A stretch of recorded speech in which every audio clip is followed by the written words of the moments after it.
పేరు సందీప్. ఇక దేశంలో డీలిమిటేషన్ పై రాజకీయ రచ్చ సాగుతుంది. ఈ నెల 16 నుంచి ప్రత్యేక పార్లమెంట్ సమావేశం పెట్టి మరీ మోదీ ప్రభుత్వం మహిళా రిజర్వేషన్ బిల్లును సభ ముందుకు తీసుకురానుంది.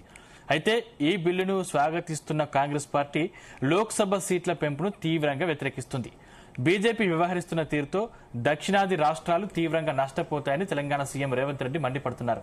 ఇంతకీ డీలిమిటేషన్తో దక్షిణాదికి నష్టమా? రేవంత్ రెడ్డి వాదనలో వాస్తవం ఎంత? కాంగ్రెస్ కు ఉన్న అభ్యంతరాలేంటి? అసలు బీజేపీ స్కెచ్ ఏంటి? ఇదే అంశంపై ఇవాళ డిబేట్లో చర్చిద్దాం. డిబేట్లో మనతో పాటు పాల్గొంటున్నారు శ్యామ్ సుందర్ గారు, అనలిస్ట్, అదేవిధంగా కిరణ్ యాదవ్ గారు కాంగ్రెస్ నుంచి, అదేవిధంగా సుమిత్రా ఆనంద్ గారు బీఆర్ఎస్ నుంచి, అదేవిధంగా బీజేపీ నుంచి పల్నాటి వెంకటరెడ్డి గారు. ముందుగా శ్యామ్ సుందర్ గారు, గుడ్ మార్నింగ్. శుభోదయం అండి, నమస్తే. సో మొత్తం మీద మీరు చూస్తున్నారు, డీలిమిటేషన్ బిల్లును తొందరగా ఆమోదింపజేసుకోవాలని కేంద్ర సర్కార్ భావిస్తుంది. అది ఇక్కడ ఉన్నటువంటి కాంగ్రెస్ ప్రభుత్వం మహిళా రిజర్వేషన్ బిల్లును స్వాగతిస్తూ అదే సమయంలో డీలిమిటేషన్ వ్యతిరేకిస్తుంది.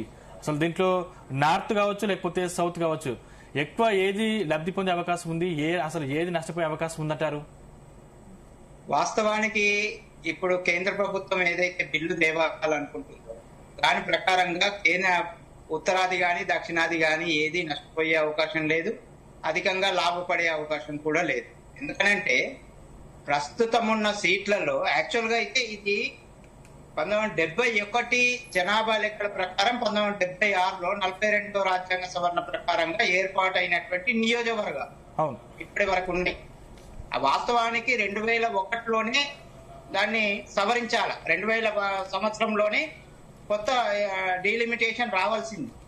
కానీ అప్పుడు 84వ రాజ్యాంగ సవరణ ద్వారా దాన్ని ఫ్రీజ్ చేశారు. యథాతథ స్థితి కొనసాగించాలి 2026 వరకు. అప్పుడు బీజేపీ అధికారంలో లేదు అప్పుడు చేసినప్పుడు. కాబట్టి వాళ్ళు ఫ్రీజ్ చేసిన పీరియడ్ ఇప్పుడు అయిపోయింది 2026కి. కాబట్టి ఇప్పుడు ఖచ్చితంగా ఏ ప్రభుత్వం అధికారంలో ఉన్నా గానీ డీలిమిటేషన్ చేయాల్సిందే. అయితే ఈ డీలిమిటేషన్ కు రకరకాల వాదనలు వినిపిస్తున్నాయి. అయితే కేంద్రం ఏం చెప్తుందంటే తెచ్చే బిల్లు ప్రకారంగా ఇప్పుడున్నటువంటి సీట్లలో 50% పెరుగుతాయి, అన్ని రాష్ట్రాలకు ఈక్వల్ గా పెరుగుతాయి. అలాంటప్పుడు కాబట్టి ఉత్తరాదికి లాభం జరుగుతుందనో దక్షిణాదికి నష్టం జరుగుతుందనో భావించడానికి వీల్లేదు. ఒక రకంగా లేదు, అక్కడ ఏదైనా ప్రత్యేకమైన పరిస్థితుల్లో ఎక్కువ పెంచుతున్నారు ఉత్తరాదికి అంటే అప్పుడు దక్షిణాదికి అన్యాయం జరుగుతుంది అంటే అప్పుడు అర్థం ఉంటుంది. కానీ అన్ని రాష్ట్రాలకు సమానంగా 50% ఇప్పుడున్న దానికి ఇప్పుడు మనకు 17 ఉన్నాయి. 17 ఉంటే దాంట్లో 50% అంటేనంటే ఇంకా 8 పెరుగుతాయి, 9 పెరుగుతాయి, లేకుంటే 27 దాకా అవుతాయి, దాదాపు 27 దాకా వచ్చే అవకాశాలు ఉంటాయి. అవును. కాబట్టి అన్ని రాష్ట్రాలకు అట్లా ఇప్పుడు ఉన్నటువంటి సీట్లలో 50% పెరుగుతుంది. కాబట్టి దీని మీద ఎందుకు విమర్శలు వస్తున్నాయి ఏం కదా నాకు పూర్తిగా అయితే అవగాహన అర్థమైతలేదు. కానీ రాజకీయ విమర్శలుగానే తీసుకోవాల్సి వస్తుంది. ఎందుకంటే మహిళా బిల్లును సమర్థించేటువంటి కాంగ్రెస్ పార్టీ ఈ డీలిమిటేషన్ ను వ్యతిరేకిస్తుంది. ఎందుకు వ్యతిరేకిస్తుంది అనేది సహేతుకమైనటువంటి కారణాలు లేవు. ఏదో ఉత్తరాదికి లాభం అవుతుంది వేగంగా మాట్లాడు. అసలు మనది ఉత్తరాది, దక్షిణాది, పశ్చిమాది, ఇంకా తూర్పాది ఏందండి నాకు అర్థం కాదు. మన సర్వసత్తాక సార్వభౌమాధికార భారతదేశం అంతా ఒక దేశమే. కాబట్టి ఈ డివిజన్ అనేది మన లోపటి నుంచి ఆ సంకుచిత భావం అనేది పోవాలండి. ముందు మనం దక్షిణాది వాళ్ళు ఉత్తరాది వాళ్ళు ఇలాంటి ఫీలింగ్లు ఏమైతే అంటే దేశంలో విచ్ఛిన్నకర పరిస్థితులకు దారితీస్తుంటాయి, విష బీజాలు నాటే పరిస్థితులకు దారితీస్తుంటాయి, ప్రజల లోపల ఆందోళనలు చెలరేగుతుంటాయి.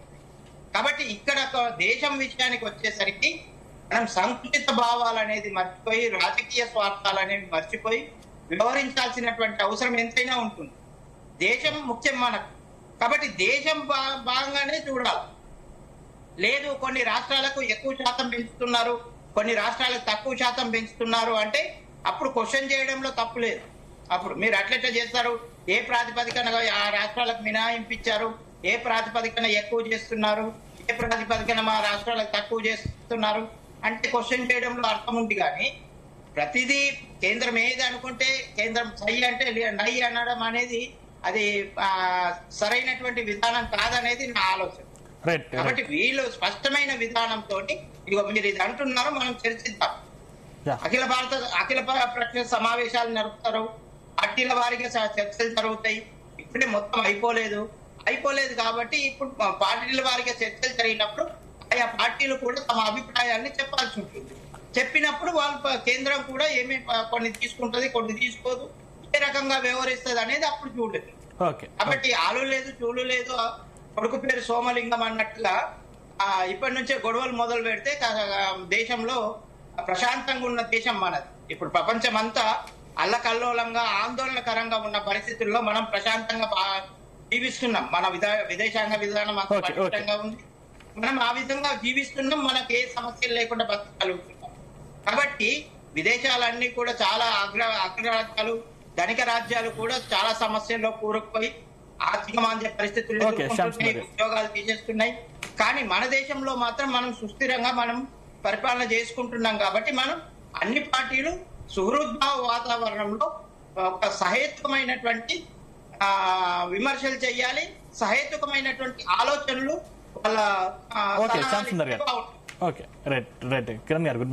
గుడ్ మార్నింగ్ అండి. మీరు మహిళా రిజర్వేషన్లు స్వాగతిస్తూనే అదే టైంలో డీలిమిటేషన్ బిల్లును వ్యతిరేకిస్తున్నారు. ఎందుకు అసలు దానివల్ల నష్టం ఏంటి?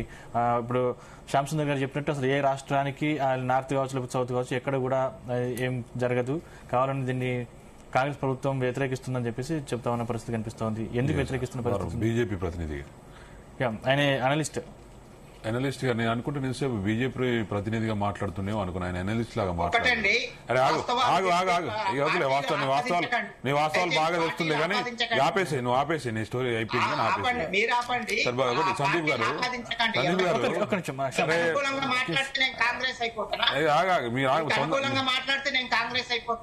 అంటే అనుకూలంగా కాంగ్రెస్ పార్టీ అనుకూలంగా అవసరం లేదు. వాస్తవాలు ఏదుందో అది మాట్లాడాలి అంటున్నా. వాస్తవాలు ఏదుందో అది మాట్లాడాలి. సందీప్ గారు ఒక విషయం ఏంటంటే సార్ మీరు ఆగండి సార్, మేము వాళ్ళు తెచ్చిన బిల్లుకి మహిళా రిజర్వేషన్ బిల్లుకి మేము ఇప్పుడు కాదు, రాజీవ్ గాంధీ కాలం నుంచి కూడా మహిళలు రిజర్వేషన్ తీసుకురావాలి, వాళ్ళని రాజకీయాల్లో ముందు వరుసలో కూర్చోబెట్టాలని చెప్పి ఆ రోజు నుంచి కూడా మాకు ఆలోచన ఉంది. మేము చాలా సార్లు ప్రయత్నం చేస్తాం.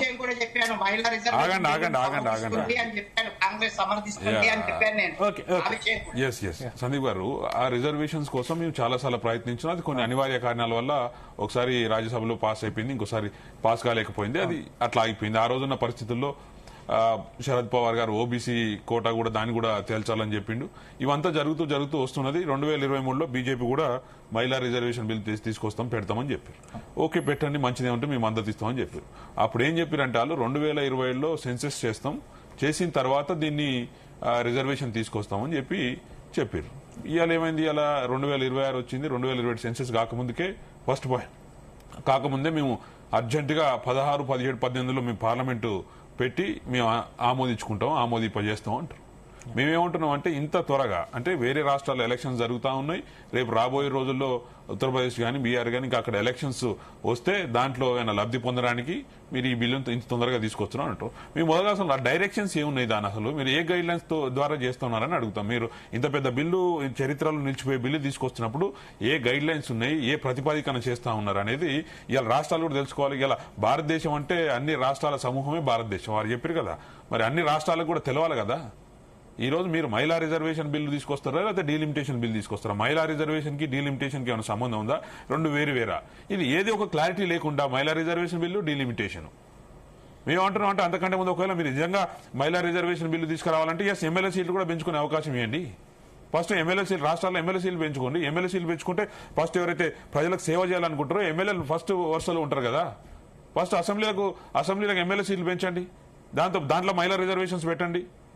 ఇంకో విషయం కూడా అడుగుతా ఉన్నాం. మీరు మహిళా రిజర్వేషన్స్ అంటా ఉన్నారు, మా ముఖ్యమంత్రి గారు చెప్తా ఉన్నారు ఇవాళ దక్షిణాది రాష్ట్రాలకు అన్యాయం జరుగుతుందని. ఎందుకు జరగట్లేదు? మనం తెలంగాణ రాష్ట్రం ఎందుకు తెచ్చుకున్నాం? మరి వారికి గుర్తుందో లేదో, తెలంగాణ రాష్ట్రాన్ని ఎందుకు సాధించుకున్నాం? ఇంతమంది ఎన్ని కోట్ల మంది ఎందుకు పోరాడి తెలంగాణ రాష్ట్రం తెచ్చుకోరంటే ఇలా తెలంగాణ రాష్ట్రం నుంచి ఎక్కువ ఆదాయం వస్తున్నది, తెలంగాణ రాష్ట్ర ప్రజలేమో నష్టపోతున్నారు, మా ఫండ్స్ అన్ని ఆంధ్రకు తరలిపోతున్నాయి, అక్కడ వనరులన్నీ అక్కడ పెడుతున్నారు, ఇక్కడ తీసుకుపోయి అని చెప్పి కొట్లాడి తెచ్చుకున్నాం. మరి ఇవాళ కూడా సేమ్ కదా, భారతదేశంలో ఉన్న రాష్ట్రాలన్నీ సమానంగా చూడాలి. ఇవాళ దక్షిణాది రాష్ట్రాల్లో ఏదైతే ఉన్నదో ఇక్కడ నుంచి మనం ఇచ్చే ఆదాయం, కేంద్రానికి ఇచ్చే ఆదాయం 50% దాకుంటే మిగతా రాష్ట్రాల్లో తక్కువ ఇస్తారు కదా, మళ్ళీ ఇక్కడ నుంచి మనకు ఎంత ఇస్తున్నాం అంత రిటర్న్ కూడా వచ్చే పరిస్థితి లేదు. సో మనం ఇవాళ భారతదేశాన్ని మనం నిర్మిస్తా ఉంటే వాళ్ళు ఇంకా ఈ దక్షిణాది రాష్ట్రాలని రాజకీయంగా అనగదొక్కే ప్రయత్నం చేస్తారు. నేను మా ముఖ్యమంత్రి గారు క్లియర్ గా చెప్పాను, ఇక్కడ పర్సంటేజ్ ముఖ్యం కాదు, నెంబర్ ముఖ్యం రాజకీయాలు. ఎందుకంటే ఇలా పార్లమెంట్ కానీ ప్రధానమంత్రి కావాలంటే ఎంత నెంబర్ ఉన్నదనేది ముఖ్యం. ఇక ఆ నెంబర్ లో మొత్తానికి మొత్తం నువ్వు 400 సీట్లు 480 సీట్లు పెంచుకుంటే ప్రధానమంత్రి నువ్వే అయిపోతావు కదా. ఇవాళ దక్షిణాది రాష్ట్రాల్లో మొత్తం నువ్వే చూసుకొని నువ్వే పెంచుకొని ఇక నీ 2-3 రాష్ట్రాల్లో చూసుకొని నువ్వే ప్రధానమంత్రి నువ్వే అయిపోతే ఇంకా దానికి ఎందుకు ఎలక్షన్స్ ఎందుకు, ప్రజాస్వామ్యం ఎందుకు? మీరే ఎప్పుడు ఏకచక్రాధిపత్యం చేసుకుంటే సరిపోతుంది కదా. సో మేము అడిగేది కూడా ఏంటంటే ఈ రోజు ఇక్కడ నుంచి మీరు ఇక్కడ ఉన్న 130 సీట్ల నుంచి 50% ఇస్తే ఎంతకు పోతాం మనం? అక్కడున్న 280 సీట్ల నుంచి 50% ఇస్తే ఎన్ని సీట్లు అయిపోతాయి? సో ఎవరికి నష్టం జరుగుతుంది, రాజకీయంగా ఎవరికి నష్టం జరుగుతుంది అనేది మేము అడుగుతా ఉన్నాం. సో దీని అంతకు ముందు ఏమి కానే కాలేదు, అప్పుడే చర్చలు గొడవలని ఆయన మాట్లాడుతూ ఉన్నారు. అరే రేపటి నుంచి నువ్వు పార్లమెంట్ లో బిల్లు తీసుకొచ్చి పెడతా ఉన్నావు, 3 రోజులు చర్చ పెట్టి క్లోజ్ చేయడానికి సిద్ధంగా ఉన్నావు అంటే ఇంకేం కావాలి? ఇంకా నీకు ఇంకా ఏం గానే కాలేదని మాట్లాడుతున్నావు అంటే మీకు తెలుస్తలేదు ఏమవుతుందో అసలు. సో దీని అంతకు క్లారిటీ కావాలని అడుగుతా ఉన్నాం. దీనికి ఏం చెప్పకుండా ఊరికనే బిల్లు పెడతాం తీసేస్తాం చెప్తాం అయిపోతుంది. కాంగ్రెస్ వాళ్ళు గొడవలు పెడుతున్నారంటే కాంగ్రెస్ వాళ్ళు ఎక్కడ కూడా గొడవలు మహిళా రిజర్వేషన్ వేలు మీకంటే ముందుగా, ఎందుకంటే బీజేపీ పార్టీ తెలంగాణ రాష్ట్రంలో చూసుకున్నా ఓవరాల్ భారతదేశంలో చూసుకున్నా మహిళలకు మీరు ఇచ్చే ప్రియారిటీ ఏందో, మీరు చేస్తుంది ఏందో, ఎన్ని అవకాశాలు ఇచ్చారు, ఎంతమంది ఎమ్మెల్యేలు ఎంపీలు గెలిపించుకున్నారు అనేది కూడా ఆయన చెప్పాలి. ఎనలిస్టో మరి బీజేపీ ప్రతినిధో ఆయన చెప్పాలి. ఆ లెక్కలు చెప్పిన తర్వాత కాంగ్రెస్ గురించి మాట్లాడితే బాగుండదు, ఊకనే నోరు బారేసుకుంటే బాగుండదు. రైట్ వెంకటరెడ్డి గారు చెప్పండి. మహిళా రిజర్వేషన్ అమలును డీలిమిటేషన్ తో ముడిపెట్టడం సరికాదనేది కాంగ్రెస్ వాదన. ఏ ప్రతిపాదిక చేస్తున్నా కూడా ఇంపార్టెంట్ ఇక్కడ అంటే దానికి కూడా క్లారిటీ రావాలంటే 3 రోజుల పార్లమెంట్ పెట్టి మేము బిల్లు క్లోజ్ చేసుకుంటాం అంటే అట్లా కాదు. ఇలా భారతదేశ ప్రజలందరికీ ఏ ప్రతిపాదికం చేస్తారు, మరి దక్షిణాది రాష్ట్రాలు ఇక్కడ నుంచి ఆదాయం కేంద్రానికి ఇస్తున్నప్పుడు వీళ్ళకి ఏం చేస్తాం అనేది కూడా ఇంపార్టెంట్. దాని మీద ఒక క్లారిటీ అడుగుతున్నారు, మీరు చెప్పాలి దాని గురించి. ఏం చెప్పకుండానే అన్ని 3 రోజుల బిల్లు పెట్టి క్లోజ్ చేస్తా అంటే ఎట్లయితుంది? సమాధానం చెప్పండి వెంకటరెడ్డి గారు. ఒకటి, కాంగ్రెస్ పార్టీకి ఏ బిల్లు తెచ్చినా కూడా వాళ్ళకి ముందు సాటిస్ఫాక్షన్ ఉండదు, వాళ్ళకు సపోర్ట్ కూడా చేయరు. ఎందుకంటే కాంగ్రెస్ పార్టీ భారతదేశం అభివృద్ధి చెందాలని కానీ మహిళలకు రిజర్వేషన్ ఇవ్వాలని తప్పు మాట్లాడుతున్నారు. మీరు తప్పులు మాట్లాడితే ఇక్కడ చూసుకో కూర్చో ఉన్నాను కానీ భారతదేశం అభివృద్ధి చెందుడే కాంగ్రెస్ పార్టీ చూస్తూ కదంటే ఎవడున్నాడు బీజేపీ ఉండి అంటున్నా. గత 60-70 సంవత్సరాల్లో బీజేపీ పార్టీ ఉందా? బీజేపీ పార్టీ ఉందా అంటున్నా. నోట్లు ఏదొస్తుంది మాట్లాడుతూ అంటున్నా. అభివృద్ధి చెందుతుంటే చూసుకుంటా కూర్చోలేదు, నచ్చదని మాట్లాడితే ఎట్లయితుంది? కిరణ్ యాదవ్ గారు మీరు మాట్లాడారు అయిపోయింది, అట్లా ఉండదు అంటున్నా. అయిపోయింది కాదు, తప్పులు మాట్లాడదు అంటున్నా. భారతదేశం అభివృద్ధి ఇప్పటి వరకు అభివృద్ధి చెందింది అంటే కాంగ్రెస్ పార్టీ వాళ్ళు అంటున్నా. మీ బీజేపీ పార్టీ లేదు, బీజేపీ పార్టీ లేదు. సార్ ఒకటి చెప్పాలి, రాజకీయంగా విమర్శలు చేస్తే నచ్చట్లేదు అంటే ఓకే, బిల్లు తెస్తే నచ్చట్లేదు అంటే కానీ అభివృద్ధి చెందుతుంది ఓర్చుకోవట్లేదు అంటే కరెక్ట్ కాదు. మాట్లాడితే మాట్లాడినారు ఎట్లా మాట్లాడినారు? చర్చలోకి రండి, చర్చలోకి దయచేసి ఈ సబ్జెక్ట్ మాట్లాడి ఇగో డిబేట్ లోకి వచ్చినప్పుడు అందరినీ మాట్లాడాల్సిన బాధ్యత ఉంటుంది. అవకాశం ఇవ్వాలి, ఇష్టం వచ్చినట్టు మధ్యలో డిస్టర్బ్ చేయొద్దు. ఓకే మీరు మాట్లాడండి. మీ స్టూడియో కాదు ఇది, ప్రజల సమాధానం చెప్పాలి. సందీప్ గారు, ఒకటి, భారతదేశంలో కాంగ్రెస్ పార్టీ 50 సంవత్సరాలు పరిపాలించింది. ఇంతవరకు మహిళలకు రిజర్వేషన్ తీసుకురావాలన్నా, మహిళలకు చట్టసభల్లో రిజర్వేషన్ పెట్టాలన్నా ఇప్పటివరకు వాళ్ళు సంవత్సరాల కొద్దిగా కాంగ్రెస్ పార్టీ అధికారం ఉంటే ఎప్పుడు కూడా ఆలోచించలేదు. ఇప్పుడు పెడుతుంటే భారతీయ జనతా పార్టీ కేంద్ర ప్రభుత్వం తీసుకొస్తా ఉంటే, ప్రధానమంత్రి నరేంద్ర మోడీ గారు తీసుకొస్తా ఉంటే వాళ్ళకి ఒక ఉలుకు పుడతా ఉంది. ఎందుకంటే మహిళలకు రిజర్వేషన్ వస్తే వాళ్ళకి రేపు పొద్దున వాళ్ళ బతుకు కూడా కష్టమైపోతుంది, ఏ రాష్ట్రంలో గెలవలేకుండా పోతుందని చెప్పి భయంతో ఈ రోజు ఒక మహిళా రిజర్వేషన్ బిల్లు స్వాగతిస్తున్నారు వెంకటరెడ్డి గారు. చెప్తున్నాను, డీలిమిటేషన్ 33% రిజర్వేషన్ రెండింటి గురించి మాట్లాడుతా ఉన్నాను. డీలిమిటేషన్ కాకుండా మహిళా రిజర్వేషన్ తీసుకొచ్చే అవకాశం లేవు. ఎందుకంటే 543 స్థానాల నుంచి ఎప్పటి నుంచో ఉంది ఇది పెండింగ్ లా. ఇప్పుడు కాదు, 1970లో వేసారు మీరు, ఇందిరాగాంధీ పీరియడ్ లోపు చేసారు పునర్విభజన ప్రక్రియ డీలిమిటేషన్ అంతా కూడా. అప్పటి నుంచి ఇప్పుడు దాకా అట్లే ఉంచుదామా? సో దాని మీద డీలిమిటేషన్ చేశాక దాంతో పాటుగా మహిళా రిజర్వేషన్ అమలు చేయాలనే ఆలోచన భారతీయ జనతా పార్టీ కేంద్ర ప్రభుత్వం తీసుకొస్తా ఉంది.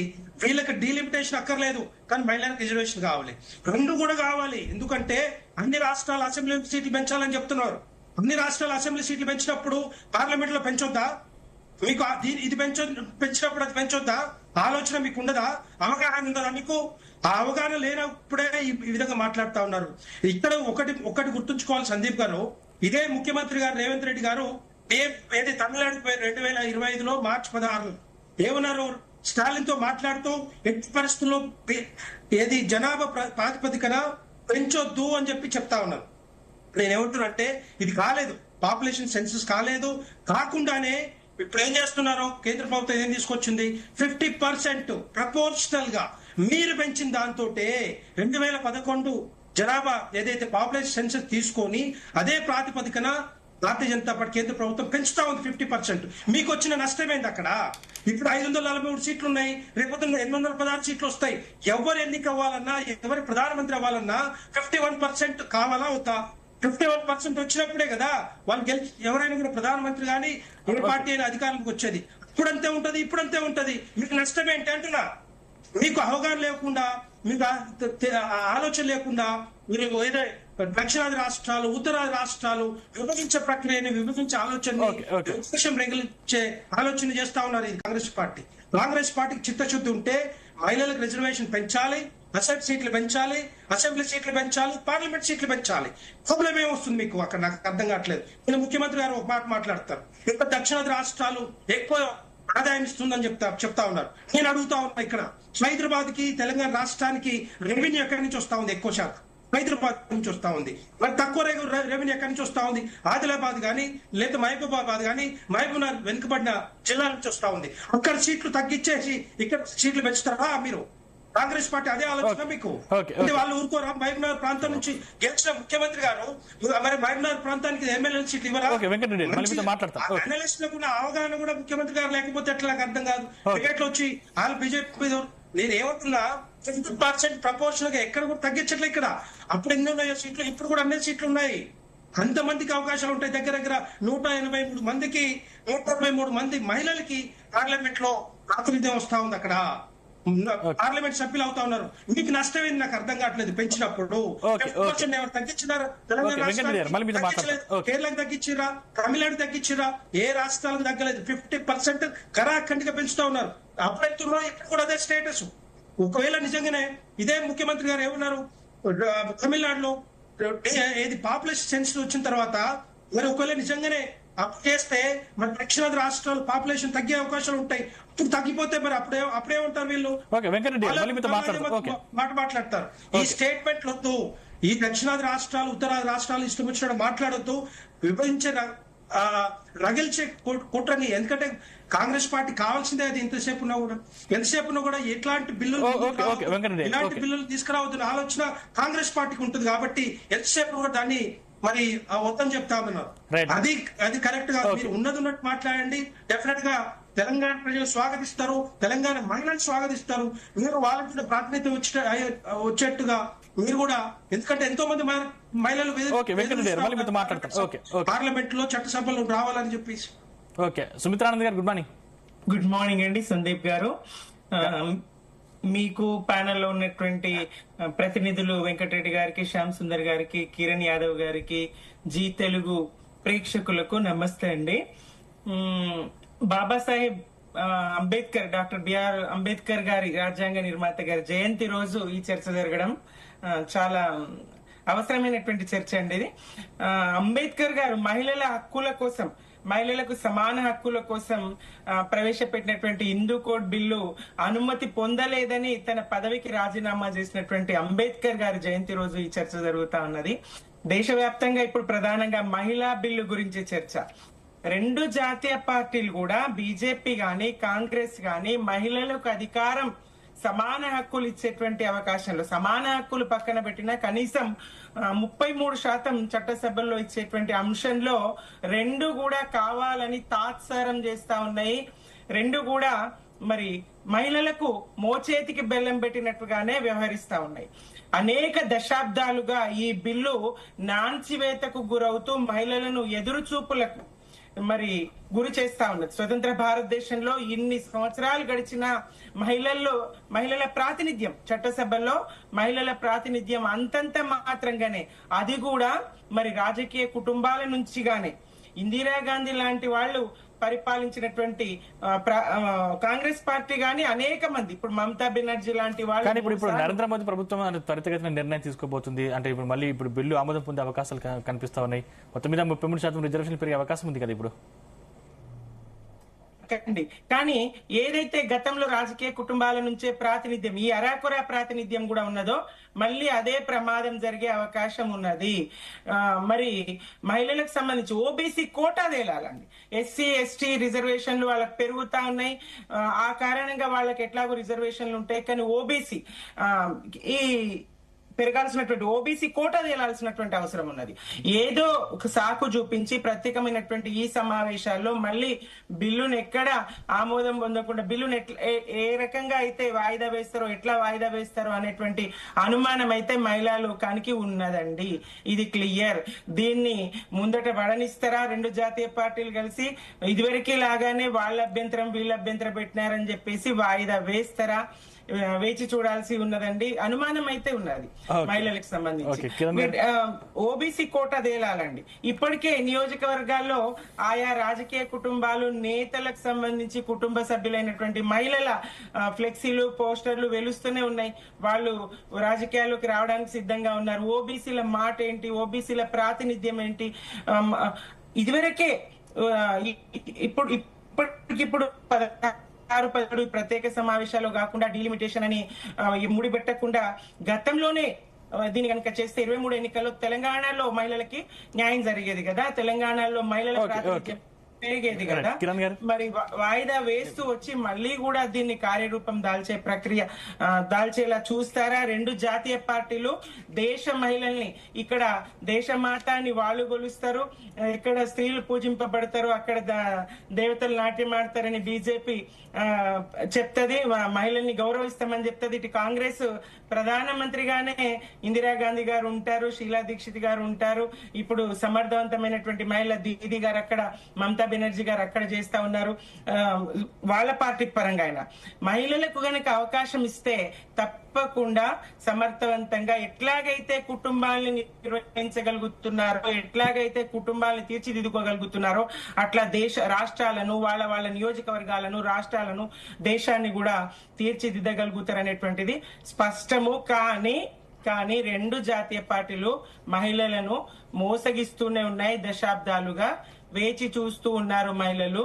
మరి మహిళలకు అవకాశం ఇస్తే తప్పకుండా రాజ్యమేలి చూపిస్తారు.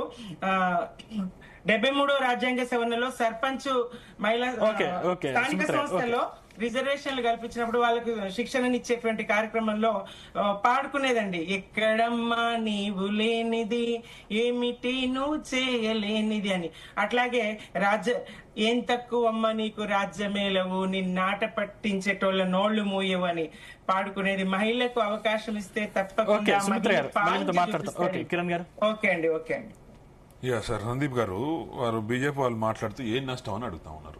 మేము వెరీ క్లియర్ గా చెప్తా ఉన్నాం. మీరే చెప్పారు 2027 సెన్సెస్ తీసుకొని చేస్తామని అంటారు. చేసి తర్వాత డీలిమిటేషన్ చేద్దాం, మహిళా రిజర్వేషన్ బిల్ పెట్టుకుందాం, అన్ని పెట్టుకుందాం అని చెప్పారు. వారే చెప్పారు ఇప్పట్లో కానట్టుంది ఇది డీలిమిటేషన్. 2027 తర్వాత సెన్సెస్ అయిన తర్వాతనే 2029 ఎలక్షన్స్ కూడా డీలిమిటేషన్ వస్తుందో రాదా కూడా అని కూడా చెప్పిన సందర్భాలు ఉన్నాయి. మేము కూడా ఏమంటున్నాం అంటే, వారు కాంగ్రెస్ పార్టీ మొదట మాట్లాడుతూ కాంగ్రెస్ పార్టీ భారతదేశం అభివృద్ధి చెందుతుంటే చూసి ఓర్వలేకపోతుంది అంటుంది. నేను గత 56 సంవత్సరాల్లో బీజేపీ పార్టీ అనేది ఎన్నిసార్లు అధికారంలో ఉన్నది, భారతదేశానికి అభివృద్ధి చేయడానికి వాళ్ళు చేసింది ఏందనేది మాట్లాడుతా ఉన్నాం. ఇలా వారికి తెలియదేమో మరి భారతదేశానికి ఈ రోజు నరేంద్ర మోడీ ఇంత పెద్ద ఎత్తున గొప్పలు చెప్పుకొని ప్రపంచ దేశాల పోయినప్పుడు ఇంత పెద్ద ఎత్తున గొప్పలు చేసుకుంటాం అంటే ఆయన ఉన్న 10 సంవత్సరాల కాలంలో భారతదేశం అభివృద్ధి చెందలే అంటున్నా. ఇలా ఒకప్పుడు తినడానికి కూడా తిండి లేని పరిస్థితుల నుంచి ఈ రోజు భారతదేశం బయట దేశాలకు అన్ని తిండి వస్తువులన్నింటినీ ఎక్స్పోర్ట్ చేసే దగ్గరికి వచ్చింది అంటున్నా. ఒకప్పుడు మన దగ్గర కరెంటు కూడా లేదు. ఇలా భారతదేశం అంతా పవర్ చూస్తా ఉన్నాం మనం అన్ని విషయాల్లో. ఏ విషయం ఒక్కటి కాదు, రెండు కాదు, అనేక విషయాల్లో కూడా రవాణా వ్యవస్థ కానీ ఏదైనా కూడా ఇలా భారతదేశం అభివృద్ధి చెందంటే కాంగ్రెస్ పార్టీ అధికారం ఉన్నప్పుడు. వాళ్ళందరూ ఎన్ని ఆర్థిక సంస్కరణలు తీసుకొచ్చారో మరి మోడీ ఉన్నారా అప్పుడు, మరి ఇంకా వాజ్పేయి ఉన్నారా, ఎవరున్నారు మరి వారు చెప్పాలి, వీరున్నారేమో చెప్పాలి. మరి వీరే మొత్తం 60-70 సంవత్సరాల నుంచి వీరే పాలిస్తారని చెప్పాలి. ఎందుకంటే ఏది పడితే అది డిబేట్ లో కూర్చొని ఏది పడితే అది మాట్లాడి ఇంకా అవగాహన లేకుండా. మీరు ప్రభుత్వంలో ఉన్నప్పుడు దాదాపు మీరు డీలిమిటేషన్ ఎందుకు తెలియకపోయారు సార్? నేనేమంటున్నా అంటే మేము డీలిమిటేషన్ చేయడానికి గతంలో కూడా చాలా 2 సార్లు జరిగింది. అది డీలిమిటేషన్ అనేది జనాభా పెరుగుతున్న కొద్దీ చేసుకోవడానికి ఏ ప్రభుత్వానికి అయితే హక్కు ఉంది. మేము డీలిమిటేషన్ చేయొద్దని ఇప్పుడు కూడా చెప్పట్లేము. కానీ ఇలా మహిళా రిజర్వేషన్ బిల్ కి డీలిమిటేషన్ కి లింక్ పెట్టేసి రెండు ఒకేసారి చేస్తాం అనేది మేము దాన్ని ఒప్పుకోవట్లేదు. ఎందుకంటే 2011 మేమే సెన్సస్ చేస్తాం, కానీ 2011 ఎక్కడ ఉంది, ఇలా 2027 దాకా వచ్చేసినాం మనం అంటున్నా. ఇన్ని సంవత్సరాల్లో జనాభా ఎంత పెరిగి ఉంటుంది? సో ఆ సెన్సస్ తీసుకొని చేస్తాం, 50% తీసుకొని చేస్తాం అనేది ఒక శాస్త్రీయంగా లేదు. దాని గురించి ఇంకా లోతుగా పరిశీలించిన తర్వాత చర్చ చేసిన తర్వాత మనం ఈ బిల్డింగ్ తీసుకెళ్దాం, ముందుకు తీసుకెళ్దాం అని చెప్పారు. ఎందుకంటే గతంలో మీరే చెప్పారు 2027 సెన్సస్ తీసుకొని చేస్తామని, మళ్ళీ ఎందుకు వెనక్కి తీసుకోవాల్సి వస్తుంది అనేది మేము అడుగుతా ఉన్నాం. ఇంకోటి మేము అఖిలపక్ష మీటింగ్, ఆల్ పార్టీ మీటింగ్ పెట్టామని చెప్తా ఉన్నాం, దానికి కూడా రెస్పాన్స్ లేదు. వీళ్ళేమో అవగాహన లేకుండా మాట్లాడుతా ఉంది అంటారు. ఇవాళ మేమేమంటున్నాం అంటే, ఇలా భారతదేశంలో అత్యధికంగా పన్నులు కట్టి ఇలా భారతదేశాన్ని ఇంత సంపన్నంగా మారుస్తున్నప్పుడు హక్కులు అడిగితే తప్పేమని ఉందా? ఎందుకు హక్కులు ఇవ్వకూడదని కూడా డిస్కస్ చేయాలి అంటున్నారు. వారు అన్నారు హైదరాబాద్ నుంచి రెవెన్యూ వస్తుంది, ఆదిలాబాద్ నుంచి చేద్దామంటే ఎస్ ఫస్ట్ ఇది చేద్దాం, తర్వాత అప్పుడు కూడా హైదరాబాద్ లో సీట్లు ఎక్కువ పెంచుదాం అంటున్నాం. ఆదిలాబాద్ కంటే హైదరాబాద్ లో సీట్లు ఎక్కువ పెంచుదాం, అది కూడా మాట్లాడదాం అంటున్నా. తెలంగాణ రాష్ట్రాన్ని ఎందుకు తెచ్చుకున్నాం, ఆంధ్ర నుంచి ఎందుకు విడిపోయి వచ్చినాం అంటున్నా. అన్యాయం జరుగుతుందనే కదా. ఇవాళ ఏమి ఒక్క రూపాయి కూడా కేంద్రానికి అని బీహార్, ఉత్తరప్రదేశ్ రాష్ట్రాలకి ఏమో సీట్లు పెంచాలి అక్కడ. ఇలా అన్ని ఇస్తున్న రాష్ట్రాలు ఏమో రాజకీయంగా ఇక్కడే ఉండిపోవాలి. మేము అడుగుతుంది అది, దాని గురించి ఒక క్లారిటీ ఏమని చెప్పు, చర్చలు చేద్దాం, ఎంతవరకు అవుతుందో కరెక్ట్ కాదో అనేది తెలుస్తుంది అంటున్నా. నీ ఇష్టానికి అడ్డగోలుగా పెడతాం చేస్తాం అంటే ఎట్లయితుంది? దానికి సమాధానాలు చెప్పరు. అసలు ఎందుకు 2027 సెన్సస్ తీసుకుంటాన తర్వాత 2011 సెన్సస్ ఎందుకు పోతున్నావు అది అడుగుతా ఉన్నాం. ఇలా వారు అంటాడు ఏం నష్టం అవుతుంది అంటాడు. ఎస్ ఇలా 10 ఎంపీ సీట్లు అంటే 50% అంటే 5 పెరుగుతాయి అంటున్నాయి. ఇలా కేరళ రాష్ట్రంలో 20 ఉన్నాయి, 50% అంటే 9-10 పెరుగుతాయి. ఇలా నీకు యూపీలో ఎన్ని ఉన్నాయి, యూపీలో 80-90 ఉన్నాయి అంటున్నాయి. ఎంత పెరుగుతుంది వాళ్ళకు? ఎంత తేడా ఉంది అంటున్నా. వీటికి వాటికి ఎంత అంటే వాళ్ళు పెరుగుతూ పోతా ఉంటారు, ఇక్కడ తగ్గుతూ పోతా ఉంటారు. సో అది కదా మేము అడిగేది. దానికి ఎంత సమన్యాయం చేయండి అని అడుగుతా ఉన్నాం. ఇలా ప్రభుత్వంలో మీరు ఉండరు, దానికి సమన్యాయం చేయండి అడుగుతా ఉన్నాం. దాని గురించి మాట్లాడకుండా ఊకనే ఏదో మాట్లాడతారు, గొడవలు పెడతారు కాంగ్రెస్ పార్టీలు అంటే మేము క్లారిటీ అడుగుతున్నాం, శాస్త్రీయంగా చేద్దామని అడుగుతున్నాం, దాని గురించి చర్చలు చేద్దామని అడుగుతున్నాం, దాని గురించి మాట్లాడమని చెప్తా ఉన్నాం. మీరు అర్ధాంతరంగా మీకు ఎప్పుడు కలిస్తే అప్పుడు కాంగ్రెస్ పార్టీకి ఏ బిల్లు వచ్చినా సపోర్ట్ చేయలేదంటే, ఇలా ప్రజలకు నష్టం కలిగించే బిల్లు వస్తే దాన్ని ఖచ్చితంగా సపోర్ట్ చేయమంటున్నా. గతంలో మీరు నోటుబందీ తీసుకొచ్చారు, జనాలంతా చనిపోయారు. ఇవాళ ఏమైంది? ఏదో మొత్తం లక్షల కోట్ల నల్లధనం అంతా తీసుకొస్తా అని చెప్పారు. తీసుకొచ్చి ఏడబెట్టిరు? ఇక్కడ ఏం పెట్టలేదు కదా. దానికి ఇప్పుడు వ్యవసాయం కోసం నల్ల చట్టాలు తెచ్చారు, ఎంతమంది రైతులు ప్రాణాలు కోల్పోయారు, మళ్ళీ వెనక్కి తీసుకోరు కదా. జీఎస్టీ చేసేటప్పుడు కూడా చెప్పినాం దీంట్లో కొన్ని సవరణలు చేస్తే బాగుంటుందని చెప్పినాం, దాన్ని కూడా అది ఫెయిల్ అయిపోయింది కదా. ఇన్ని రకాలుగా ప్రజలకు ఇబ్బంది కలిగించే చట్టాలు తీసుకొస్తే మేము సపోర్ట్ చేసుకుంటా, నువ్వు ఏది చెప్తే సపోర్ట్ చేసుకుంటా కూర్చోవాలా? బీజేపీ వాళ్ళకి ఏంటంటే మేము అధికారంలో ఉన్నాం, మాకు ఎక్కువ నెంబర్ ఉంది, మేము ఏం చెప్పినా నడుస్తుంది అనుకోండి. ఎక్కువ నెంబర్ తోనే ప్రాబ్లం వస్తుంది. మేము కూడా అదే అంటున్నాము, ఎక్కువ నెంబర్ తోనే ప్రాబ్లం వస్తుంది. నీకు ఉత్తరాది రాష్ట్రాల్లో నీకు పట్టుండొచ్చు, ఆడ గెలిచి నువ్వు ప్రధానమంత్రి కావచ్చు, లేదా భారతదేశాన్ని ఇంకేదైనా చేస్తానికి రెడీ కూర్చో, కానీ మేము దాన్ని ఒప్పుకోవడానికి సిద్ధంగా లేము. దాని గురించి చర్చ చేయాల్సిందే అని అడుగుతున్నాం తప్ప బిల్లు ఎట్లా తెస్తాము, డిలిమిటేషన్ ఎట్లా చేస్తామని అడగలే. అసలు సబ్జెక్టు పక్కన పెట్టి ఇవాళ ఇంకో ఏదో డైవర్ట్ చేసే రాజకీయాలు బీజేపీ పార్టీ నాయకులు చేస్తా ఉంటారు. ఎస్ ఖచ్చితంగా హైదరాబాద్ లో వనరులు ఆదాయం ఎక్కువ వస్తుందిగా, సీట్లు ఖచ్చితంగా హైదరాబాద్ చుట్టే పెంచుదాం. మరి ఫస్ట్ ఇది తెలుసుకుందాం. మరి ఇది సౌత్ మీ అన్నట్టు సౌత్ రాష్ట్రాలకు అవకాశం ఇచ్చి మరి సీట్లు కూడా మాకు సమన్యాయం చేసిన తర్వాత హైదరాబాద్ లో కూడా పెంచుదాం, ఆదిలాబాద్ తగ్గిద్దాం. ఏమంటారు వెంకటరెడ్డి గారు? సందీప్ గారు ఇదే ముఖ్యమంత్రి రేవంత్ రెడ్డి గారు తమిళనాడుకి వెళ్ళినప్పుడు లాస్ట్ ఇయర్ ఏం మాట్లాడారు? ఆ రోజు పాపులేషన్ సెన్సస్ వచ్చిన తర్వాత దక్షిణాది రాష్ట్రాల్లో పాపులేషన్ తగ్గుద్ది కాబట్టి దాని ప్రాతిపదికగా తీసుకుంటే ఇంకా సీట్లు తగ్గే అవకాశాలు ఉంటాయి, ఎట్టి పరిస్థితుల్లో 50% పెంచాలని చెప్పి ఇదే ముఖ్యమంత్రి గారు స్టాలిన్ మాట్లాడారు. దానికి వ్యతిరేకంగా ఎట్లా మాట్లాడుతున్నారు? ఇప్పుడు మళ్ళా స్టేట్మెంట్ ఎట్లా తీసుకుంటున్నారు వెనక్కి? మళ్ళీ ఏ విధంగా మాట్లాడుతా ఉన్నారు? మీకు డ్యూయల్ స్టాండ్ మీకు ఉండాలి. 20% ప్రాతిపదికన పెంచమని మీరే అంటారు, పాపులేషన్ సెన్సస్ వద్దు అని చెప్పి మీరే ఆ ప్రాతిపదికను వద్దు అని చెప్తారు. సందీప్ గారు, రేవంత్ రెడ్డి గారు 50% గురించి మాట్లాడలేదు. ఆయన ఆ రోజు కూడా అదే మాట్లాడాడు. ఈవెన్ కేటీఆర్ కూడా ఆ మీటింగ్ లో ఉన్నారు, కేటీఆర్ కూడా అదే అన్నాడు. మేము ఎంత ఆదాయం ఇస్తున్నాం దాని గురించి అడిగితే తప్పిందని మాట్లాడారు. ఆ రోజు అందరు నాయకులు కూడా అదే మాట్లాడారు. అంటున్నారు జనాభా ప్రతిపాదికన గురించి 50% సీట్ల గురించి రాలేదు, జనాభా ప్రతిపాదన పెంచొద్దు అన్నారు తప్ప ఈ 50% పెంచాలి ఇంకోటి చెప్పలేదు. దక్షిణాది రాష్ట్రాల ఆదాయాన్ని ఇస్తారు, దాని ప్రకారం మాకు సీట్లు రావాలని చెప్పి అన్ని పార్టీల నాయకులు మాట్లాడారు. నీ ఇష్టానుసారంగా మాట్లాడద్దు. మీరు 2027 సెన్సస్ ఎందుకు తీసుకోవట్లేదు అడుగుతున్నాం. 2011 సెన్సస్ తో ఎట్లా చేస్తావు? 2027 సెన్సస్ ఎందుకు చేస్తలేవు? మహిళా రిజర్వేషన్ లో బీసీ కోటా అయింది, మహిళా రిజర్వేషన్ లో బీసీ కోటా అయింది అంటున్నా. ఏం చెప్పు దాని గురించి? బీసీ కోటా ఉన్నదా లేదా, ఓబీసీ కోటా ఉందా లేదా దాని గురించి చెప్పండి అంటున్నా క్లియర్ గా. ఇంతవరకు పార్లమెంట్ సభ్యులకు కూడా రేపు టేబుల్ మీదకి ఏం వస్తుంది అనేది కూడా ఒక ఐడియా లేదు అంటున్నా. వాళ్ళు పార్లమెంట్ సభ్యులకు కూడా తెలియదు అసలు దాంట్లో ఏం రాబోతుంది, మీరు ఏం పెట్టి తీసుకొస్తున్నారు అనేది కూడా తెలియదు అంటున్నా. సందీప్ గారు, నేను ఇప్పుడు అడిగిన దానికి సమాధానం చెప్తుంటే మధ్యలో మాట్లాడితే డిబేట్ ముందు పోతుంది. యా. నేను మాట్లాడండి. సమాధానం మాట్లాడండి. చెప్పాల్సి అంటున్నా. మాట్లాడండి. రేవంత్ రెడ్డి గారు ఎక్కడ మాట్లాడలే, మాట్లాడే 50% గురించి ఎక్కడ మాట్లాడలే అంటున్నా. ఆయన ఆదాయం గురించి సౌత్ రాష్ట్రాల గురించి మాట్లాడి తప్ప 50% గురించి దగ్గర ఏమైనా వీడియో ఉంటే చూపెట్టు. రేవంత్ రెడ్డి గురించి మాట్లాడిన చూపెట్టది. మార్చి 16 ఎస్, రేవంత్ రెడ్డి మాట్లాడితే ఒక వీడియో ఉంటే చూపి, ఒక వీడియో ఉంటే చూపి అంటున్నా.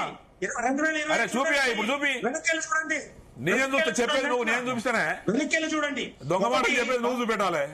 సందీప్ గారు ఒకటే, వీళ్ళే ఏమంటారు, 2027లో పాపులేషన్ సెన్స్ వస్తే దక్షిణాది రాష్ట్రాల్లో పాపులేషన్ తగ్గుద్ది కాబట్టి సీట్లు తగ్గుతాయి, ఎట్టి పరిస్థితుల్లో దీన్ని ఒప్పుకోమని చెప్పినారు వీళ్ళే ఆ రోజు, ఏది స్టాలిన్ తో పాటుగా. ఈ రోజు మళ్ళీ వీళ్ళేమంటారు, 50. సరే, భారతీయ జనతా పార్టీ కేంద్ర ప్రభుత్వం ఆలోచిస్తుంది. ఎస్, డెఫినెట్ గా దక్షిణాది రాష్ట్రాలు బాగుపడాలి, ఉత్తరాది రాష్ట్రాలు బాగుపడాలి, అన్ని రాష్ట్రాలకు సీట్లు పెరగాలనే ఆలోచనతోటి ఒక ప్రాతిపదికన ఒక ప్రపోర్షనేట్ గా 50% సీట్లు పెంచుతా ఉంటే వీళ్ళకి వచ్చిన నష్టమేంది? ఎక్కడైనా అసెంబ్లీలో సీట్లు పెరిగినా, పార్లమెంట్ లో పెరిగినా కూడా, ఎక్కడ పెరిగినా కూడా 1000 సీట్లైనా 800 సీట్లైనా కూడా అక్కడ రావాల్సింది ఏ పార్టీకైనా కూడా గెలవాలన్నా, అధికారంకు రావాలన్నా 51% ఉండాలా లేదా? మీకు ఇప్పుడున్న 51% అప్పుడు ఉంటుంది. ప్రాబ్లం ఏంటి మీకు? చెప్పండి, మీకు సమాధానం చెప్పండి. సైంటిఫిక్ చేస్తా ఉంటే కేరళ 20 సీట్లు మేము చేస్తా ఉంటే మీకు ప్రాబ్లం ఏంటి? ఉత్తరప్రదేశ్ లో 80 సీట్ల పైన పెంచితే ఎంత అయితే 160 సీట్ల పైన అయితే 30 అయితే 30 ఎక్కడ 160 ఎక్కడ? అంటే ఉత్తరప్రదేశ్ లో 130 సీట్లతో ఉంటే మరి కేరళ రాష్ట్రం ఎందుకు కోల్పోవాలి, తెలంగాణ ఎందుకు కోల్పోవాలి? ఇంకో విషయం కూడా, ఇవాళ 36 లక్షలు ఉన్న మల్కాజ్గిరి ఒకటే పార్లమెంటు, 12 లక్షలు ఉన్న గోవాలో 2 పార్లమెంట్లు. ఇది ఏ లెక్కన చేస్తావు? చేద్దాం కానీ ఏ ప్రతిపాదికన చేస్తున్నాం అంటున్నా. ఇక్కడ 36 లక్షలు ఉన్న మల్కాజ్గిరి ఒక పార్లమెంట్ వస్తే ఇవాళ ఎన్ని పార్లమెంట్లు చేస్తావు? ఇక్కడ ఇవాళ 36 లక్షలకి ఎన్ని చేస్తావు? 12 లక్షలకు అంటే తీసేస్తావు. 12 లక్షలకి ఏమంటున్నా, వెంకటరెడ్డి గారు ఒక నిమిషం నేను ఒక విషయం అడిగితే చెప్పండి. ఒక్క విషయం వెంకటరెడ్డి గారు చేద్దాం. వెంకటరెడ్డి గారు చేస్తా ఉన్నాం. మల్కాజ్గిరి కూడా, గోవా కానీ అన్ని రాష్ట్రాలు. సందీప్ గారు వెరీ క్లియర్ గా అడుగుతా ఉన్నా, 12 లక్షలు ఉన్న దాన్ని ఎన్ని పార్లమెంట్ చేస్తారా? అసలు తీసేస్తారా? పార్లమెంట్ లేకుండా తీసేస్తారా? మరి మల్కాజ్గిరిలో 36 లక్షలు ఉంటే ఎన్ని పార్లమెంట్ చేస్తారని అడుగుతా ఉన్నాం. ఒక క్లారిటీ అడుగుతా ఉన్నాం. మరి దాని గురించి చెప్పమనండి. ఇప్పుడు సింపుల్ సబ్జెక్టు, అది తీసేస్తారా గోవాకి అసలు? అదే మరి డీలిమిటేషన్ అంటే అదే. డీలిమిటేషన్ అంటే ఏంటి? మనం డీలిమిట్ చేస్తా ఉన్నాం. అక్కడ ఇష్టం వచ్చినట్టుగా ఎక్కడ పడితే అక్కడ ఉండకుండా ఎంతమంది ఏ నియోజకవర్గాలు ఉండాలో అది చేస్తా ఉన్నాం మనం. అది మీరు అంటా ఉన్నాం, మీకు అవగాహన లేకుండా అది మాట్లాడుతా ఉన్నాం. మీకు మాట్లాడతారు చెప్పండి. డీలిమిటేషన్ అంటే నాకు మల్కాజ్గిరి 36 లక్షలు ఉంటే మీరు ఎన్ని పార్లమెంట్లు? మీకు అవగాహన ఉంది, మాకు లేదంటారు కదా. దాన్ని కూడా 4 నియోజకవర్గాలు ఒక పార్లమెంట్ ఏ విధంగా చేస్తారని అడుగుతున్నాం. ఏ విధంగా చేస్తారు అనుకున్నా అంటే 6 పార్లమెంట్ చేస్తారా? మల్కాజ్గిరిని 6 సీట్లకు ఇస్తారా? చెప్పండి అంటున్నా. 2011లో ఏ విధంగా ఉందో, ఏ విధంగా ప్రాతిపదిక తీసుకుంటా ఉన్నామో దాంట్లోనే 50%. మల్కాజ్గిరిలో 4 పార్లమెంట్స్, 4 అసెంబ్లీ స్థానాలు వస్తాయి. అరే పార్లమెంట్ చేస్తామంటున్నా.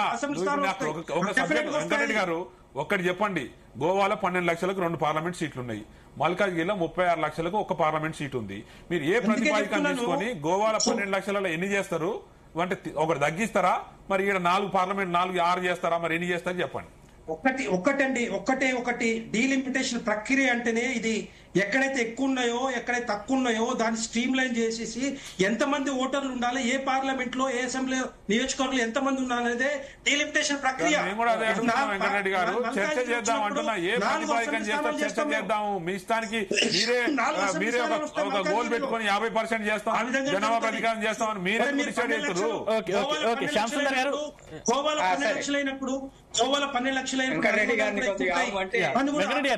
తగ్గించాల్సిన అవసరం ఉంటుంది. నేను మళ్ళీ మీతో మాట్లాడతాను. ఓకే, శ్యామ్ సుందర్ గారు చెప్పండి. మొత్తం మీద నార్త్ లో చెప్పండి. నార్త్ లో సీట్లు పెరిగితే దాదాపు అంటే సౌత్ కూడా నష్టపోయే అవకాశం ఉందని చెప్పేసి కాంగ్రెస్ వాదన. సరే, ఆ వాదన ఓకే, సరైందని కాసేపు అనుకుందామండి. కాకపోతే మధ్యలో మాట్లాడొద్దని చెప్పండి. ఎవరిని కూడా పాయింట్స్ రాసుకోమనండి, తర్వాత మాట్లాడండి. అదే నిజమైతే అంటే అప్పుడు కాంగ్రెస్ పార్టీ దక్షిణాదికి నష్టం చేయాలనే చేసిందా ఈ నియోజకవర్గాల విభజన? అప్పుడు అధికారంలో ఉంది కాంగ్రెస్ పార్టీ కదా. ఫస్ట్ అది క్లియర్ చేయాలి కదా. మరి ఇప్పుడు ఏర్పాటు అయినటువంటి ఇదే మల్కాజ్గిరి. డిలిమిటేషన్ లాస్ట్ ఎప్పుడు జరిగింది మీకు? సార్ డిలిమిటేషన్ ఎప్పుడు జరిగింది? కొద్దిగా మీరు రాసుకొని చెప్పండి, మళ్ళీ చెప్పండి అన్న మొదలే నేను ప్రారంభించేమన్నా. అన్ని సంవత్సరాలుగా అన్ని దశాబ్దాల పాటు అధికారంలో ఉన్న పార్టీ అది.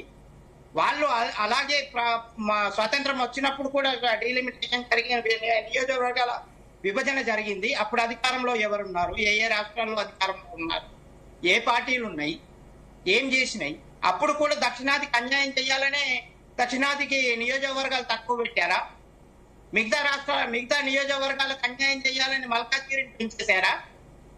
అది కాదు ఉద్దేశం. అప్పుడు ఉన్న పరిస్థితుల్లో ఏర్పాటైంది. ఇప్పుడు జనాభా ప్రాతిపదికన వద్దంటున్నారు కాబట్టి 50% అనేది ఒక ప్రామాణికత తీసుకున్నారు ఉన్న నియోజకవర్గాలు. దీన్ని వ్యతిరేకిస్తుంటే అది తప్పని చెప్తే మీరు ఫలానా పార్టీ వాళ్ళు, మీరు ఫలానా పార్టీ వాళ్ళు అని చెప్పే ఇది మానుకోవాలి. మనకు అనుకూలంగా మాట్లాడితే నిజమైన ఎనలిస్టు, మనకు వ్యతిరేకంగా చెప్తే ఆయన ఫలానా పార్టీ వాడని బ్యాన్ చేయడం. ఈ డిబేట్ లోనే కాదు, చాలా డిబేట్లలో చాలా పార్టీల వాళ్ళు, మీ ఒక్కరు కాదు, కాంగ్రెస్ వాళ్ళనే కాదు, అందరు కూడా విశ్లేషకుల వాళ్ళ ఎనాలిసిస్ ఒకటి ఉంటది. అది చెప్పినప్పుడు మనకు కొన్ని నచ్చకపోవచ్చు, కొన్ని నచ్చొచ్చు, కొందరికి నచ్చొచ్చు, కొందరికి నచ్చకపోవచ్చు. నచ్చకపోయినంత మాత్రాన పార్టీ బ్రాండ్ తీయకండి. పార్టీ బ్రాండ్ వేస్తే అది మీకు వాస్తవాలు రావు. అందుకే కాంగ్రెస్ పార్టీ అడుగడుగునా ఎక్కడ పడితే అక్కడ ఓడిపోతుంది, వాస్తవాలు గ్రహించట్లేదు. భూమి మీద ఉండండి, అన్ని సంవత్సరాలు అన్ని దశాబ్దాలు పాలించిన మేమే రాజులుగా ఉండాలి అనే భావన నుంచి మోడీ చక్రవర్తి భారతదేశానికి ప్రజలు దించారు. మీరు వాస్తవాలు చక్రవర్తి ప్రజల లోపలికి వెళ్ళండి, ప్రజల వాస్తవాలు చెప్పండి, ప్రజలకు వ్యతిరేకంగా పోకండి. ఒకవేళ బీజేపీ కనుక తప్పు చేస్తే రేపు ఎన్నికల్లో బీజేపీని ఓడిస్తారు. మీరు అది ప్రచారం చేయండి, ప్రచారం చేసి లబ్ధి పొందండి. మీకు బీజేపీ అవకాశం ఇస్తున్నట్టు దాన్ని ఉపయోగించుకోండి.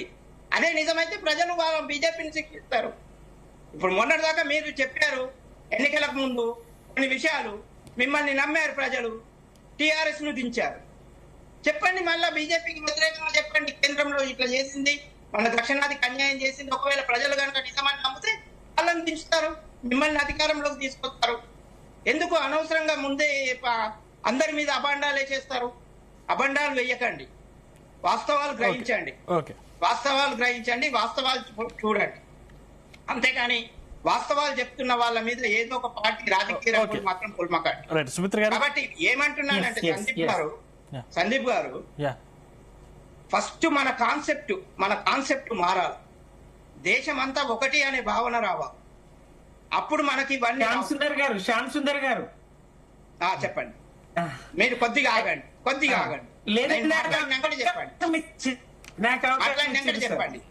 దేశం అంతా ఒకటి అనే భావన ఉన్నప్పుడు మనం సంప్రదింపుల ద్వారా తప్పనిసరిగా పార్లమెంట్ లో చర్చ లేకుండా అయితే డైరెక్ట్ గా బిల్లు తీసుకొచ్చేసి ఆమోదం చెయ్యరు కదా. పార్లమెంట్ లో చర్చ జరుగుతుంది, అన్ని పార్టీల వాళ్ళు మాట్లాడతారు, సభాపతి దగ్గర కూడా అఖిలపక్ష సమావేశం జరుగుతుంది బిల్లు తెచ్చే ముందు. ఇవన్నీ రూల్స్ ఉంటాయి కదా. అవన్నీ నిబంధనలు అతిక్రమించి డైరెక్ట్ గా పార్లమెంట్ లో బిల్లును ప్రవేశపెట్టే పద్ధతి భారతదేశంలో లేదు కదా. కాబట్టి ఏ పార్టీ అధికారంలో ఉన్నా కొన్ని పద్ధతులు అనేవి పాటించాల్సిందే.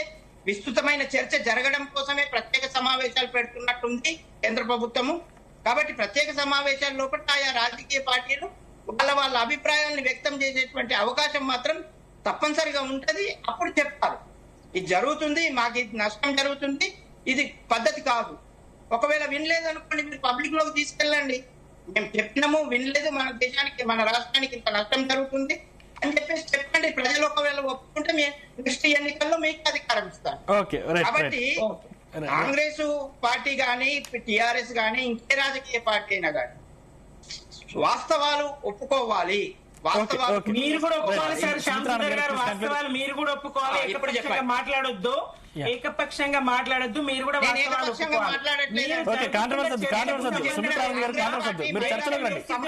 చెప్పే ప్రయత్నం చేసి మీరు కూడా నోట్ చేసుకోండి. దేశం ఏ స్థితిలో ఉందో చెప్పే ప్రయత్నం మీరు ఎందుకు చేసారు? దాంతోనే అనుమానించాల్సినటువంటి అవసరం గురించి మీరు మాట్లాడారు. దేశం ప్రశాంతంగా ఉన్నది, తలవంచుకునే పరిస్థితి కూడా ఉన్నది కదా. ఆపరేషన్ సింధూర్ను మేము ఆపినామని ట్రంప్ ఎట్లా ప్రకటిస్తాడు? ఆపరేషన్ సింధూను మేము ఆపినామని ట్రంప్ ఎట్లా ప్రకటిస్తాడు? ట్రంప్ మీద ఉన్న చర్చ పక్కదారి పడుతుంది. సుమిత్ర గారు మీరు కంక్లూడ్ ఇవ్వండి చర్చలో ట్రంప్ ఇష్టం వచ్చినట్టు మాట్లాడతాడు. శ్యామ్ సుందర్ గారు, వెంకటరెడ్డి గారు ఒక్క నిమిషం.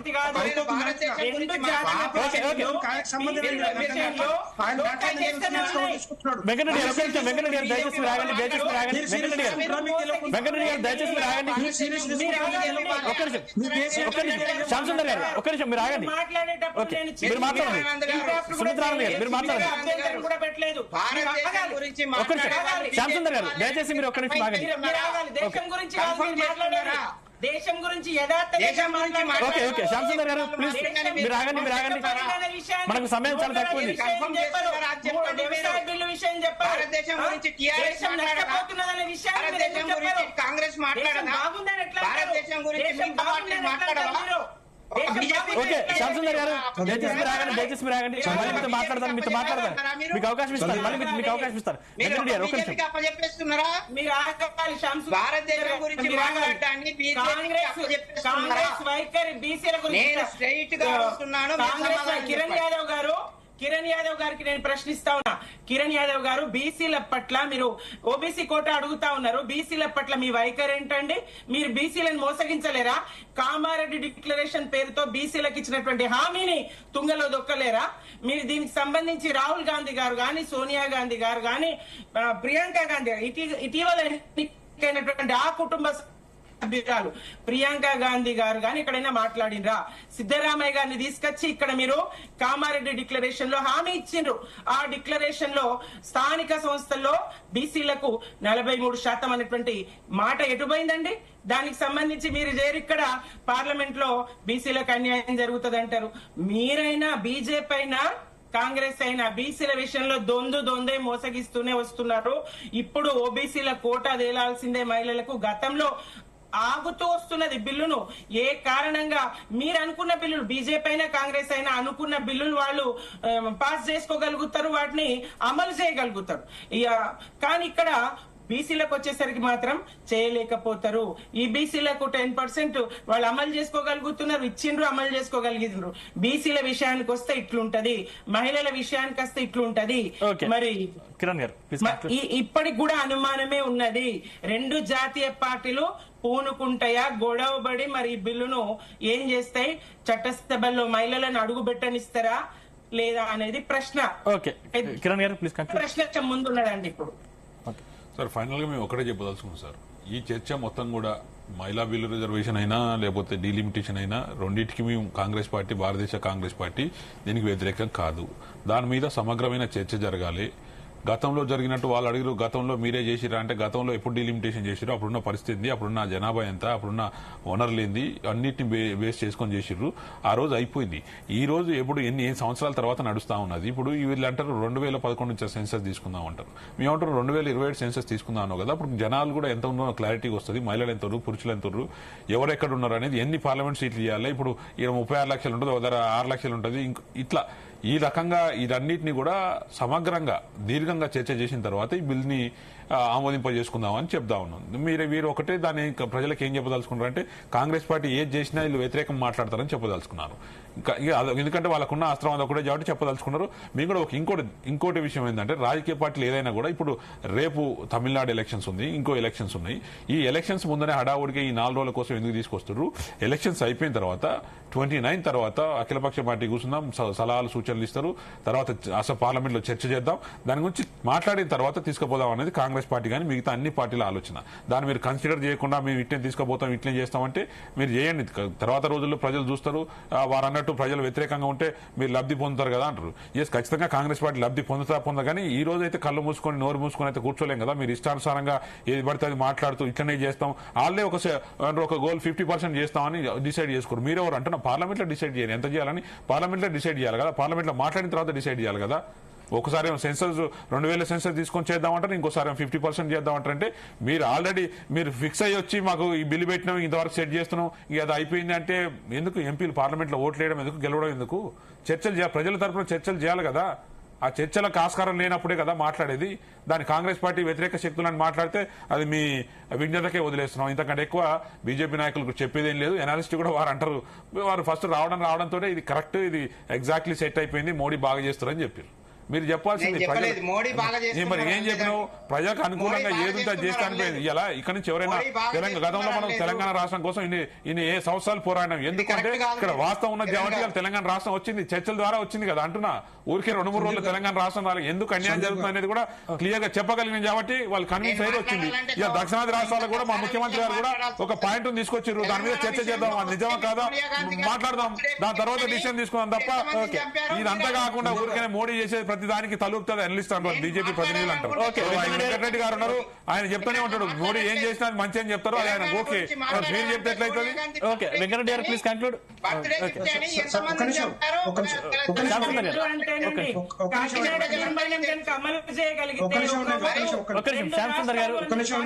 తీర్మానాన్ని బీజేపీ అమలు చేయగలిగితే దాని ప్రకారం అసలు ఆ చావుల పరిస్థితి రాకుండే కదండి. సందీప్ గారు భారతీయ జనతా పార్టీ కేంద్ర ప్రభుత్వం ఒక నిర్ణయం తీసుకుంది. ఏ విధంగా తీసుకుంది? ఈ డీలిమిటేషన్ ప్రక్రియతో పాటుగా సీట్లు పెంచడంతో పాటుగా 543 నుంచి 816 సీట్లు పెంచడంతో పాటుగా దాంట్లో 33% రిజర్వేషన్ పెంచుకుంటూ మహిళలకు పెంచుకుంటూ దాంట్లో 181 మంది మహిళల్ని పార్లమెంట్ పంపించాలనే ఆలోచన కేంద్ర ప్రభుత్వం తీసుకుంది. వీళ్ళు ఇప్పుడు కాంగ్రెస్ పార్టీ కానీ బీఆర్ఎస్ పార్టీ కానీ స్టాండ్ ఏంటో తెలియదు. సుమిత్రా అక్క గారికి మరి ఆమెకి ఎమ్మెల్యే కావాలన్నా ఎంపీ కావాలన్నా ఆలోచన లేనట్టు కొడుతుంది చూస్తా ఉంటే, దాన్ని వ్యతిరేకిస్తున్నారు. ఒకటి అక్క నేను చెప్తాను, మీరు చెప్పండి, మీరు స్వాగతిస్తున్నారని చెప్పండి. ఆ మాట ఇంతవరకు మీ నోటితో రాలేదు. ఇంతవరకు అక్కర్లేదా? ఎమ్మెల్యే కావాలని లేదా? మీ కేటీఆర్ కూడా మాట్లాడలేదు, మీ కేసీఆర్ మాట్లాడలేదు దీని మీద. మాట్లాడతారు చెప్పండి. సరే, కాంగ్రెస్ పార్టీ మాట్లాడతా, కిరణ్ యాదవ్ గారు మాట్లాడుతా ఉన్నారు. మేము ఒకటే, డీలిమిటేషన్ ప్రక్రియ గానీ లేకపోతే ఇది గానీ ఒక సమగ్రంగా చర్చ జరిగిన తర్వాతనే 3 రోజులు పార్లమెంట్ లో చర్చకు పెడతా ఉన్నాం. దానికంటే ముందు ఆల్ పార్టీ మీటింగ్ కాల్ఫర్ చేసాం 15th రోజు మీకు నిజంగా ఇష్టం ఉంటే, చిత్తశుద్ధి ఉంటే, కమిట్మెంట్ ఉంటే రండి మాట్లాడండి. అక్కడ వచ్చి ఏ విధంగా చేస్తాం, ఏ విధంగా మాట్లాడతాం, ఏ విధంగా ముందుకు వెళ్ళాలనే ఆలోచన మీరు తెచ్చుకోండి, మీరు మాట్లాడండి. తర్వాత దాంతో పాటుగా నేనేమంటున్నా, 2027లో చేస్తే పాపులేషన్ సెన్స్ వచ్చిన తర్వాత మీ అందరికి తెలుసు, మనందరికి కూడా తెలుసు, దక్షిణాది రాష్ట్రాల్లో పాపులేషన్ కంట్రోల్ చాలా వరకు ఉండే. దాని పరంగా చూస్తే మరి రేపొద్దున పాపులేషన్ తగ్గిపోతే సీట్లు కూడా తగ్గిపోయే అవకాశాలు ఉంటాయి. ఆ రోజు మీరు ఏం మాట్లాడగలుగుతారు? అదే ప్రజలకి, తెలంగాణ ప్రజలు కానీ ఆంధ్రప్రదేశ్ ప్రజలు కానీ మీ దక్షిణాది రాష్ట్రాల్లో ఎప్పుడైనా సరే దక్షిణాది రాష్ట్రాల్లో ఎప్పుడైనా జనాభా తక్కువనే ఉంది. ఉత్తరాది రాష్ట్రాలతో పోల్చుకుంటే దక్షిణాది రాష్ట్రాల్లో ఎప్పటికీ తక్కువనే ఉంటుంది అంటున్నా, ఎప్పటికీ తక్కువనే ఉంటుంది ఇక్కడ అంటున్నా. 4 స్టేట్మెంట్లు ఇచ్చారు భారతీయ జనతా పార్టీ గురించి. ఒకటి, అభివృద్ధి గురించి మీరు మాట్లాడినా, మీరు 50 సంవత్సరాలు చేసిన అభివృద్ధి మేము 10 సంవత్సరాలు చేసి చూపించాం మీకు.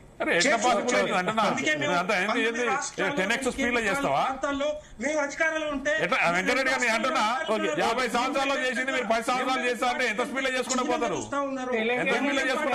సీట్లు కూడా కాంగ్రెస్ పార్టీ గెలుచుకోలేకపోతా ఉంది. రెండవ చెప్తున్నాను, 25 కోట్ల మందిని పేదరికం నుంచి తీసుకొచ్చాము, కానీ ఇంతవరకు మీరు 50 సంవత్సరాలు మీరు ఆలోచించలే. కేంద్ర ప్రభుత్వం భారతీయ జనతా పార్టీ GST గురించి మాట్లాడారు. GSTలో మీరు న్యాయంలో ఇష్టం వచ్చినట్టుగా టోల్ ట్యాక్సులు, ఆ ట్యాక్సులు, 10-12 ట్యాక్సులు ఉండే, ఒకటే ట్యాక్స్ తీసుకొచ్చినాం, ఒకటే GST ఉంది, రెవెన్యూ వస్తా ఉంది, ఒక్కగా వస్తా ఉంది. అప్పుడు దోపిడీ చేసిర్రు తప్పితే ఎవరు కూడా రాకపోయేది. ఇప్పుడు అది స్ట్రీమ్ లైన్ చేశాం, అది మీరు వెనక్కి మీరు ఏం చేయలేరు దాన్ని. రెండవది, మీరు మాట్లాడారు రైతుల గురించి, రైతు చట్టాల గురించి మాట్లాడడం. ఎస్, డెఫినెట్ గా మాకుంది ఆ చిత్తశుద్ధి. ఒకవేళ నిజంగా పోతాం, మీరు ఏం చేయలేదు అట్లా. మీరు చేయలేరు. ఇంకొకటి, నేను కూడా ఇవన్నీ కూడా కాంగ్రెస్ పార్టీకి నిజంగానే చిత్తశుద్ధి ఉంటే మహిళలకు కానీ లేకపోతే మనకు కూడా కిరణ్ యాదవ్ గారికి, మీకు కూడా రేపు పొద్దున సీట్లు పెరిగితే మీరు కూడా ఎమ్మెల్యే అవుతారు, సార్, ఎంపీ ఎమ్మెల్యే కావచ్చు, అవుతాం సార్, నేను కానీ కూడా కావచ్చు. అసలు ఎందుకు అందరికీ ఎట్లా అవకాశాలు చేస్తారనేది వస్తాయి. తెలియకుండా కానీ ఎట్లా మీరు అవుతాం? ఆపితే మనకు కూడా అవకాశాలు పోతాయి. దాని గురించి మీరు Okay, right. 2011 కానీ 2027 కానీ చెప్పట్లే. 50% ప్రపోర్షనల్ పెంచినప్పుడు మీరు దానికి మద్దతు తెలపాల్సిన బాధ్యత కాంగ్రెస్ పార్టీ మీద కానీ బీఆర్ఎస్ పార్టీ మీద ఓకే, ఉంటుంది. రైట్. థ్యాంక్ యూ వెంకటరెడ్డి గారు, కిరణ్ గారు, సుమిత్రానంద్ గారు, శ్యామ్ సుందర్ గారు, థ్యాంక్ యూ అండి. చర్చలో మాతో పాటు పాల్గొన్నందుకు ధన్యవాదాలు. మొత్తం మీద ఇవి ఈ రోజు డిబేట్ లోని అంశాలు. చూస్తూనే ఉండండి జీ తెలుగు న్యూస్.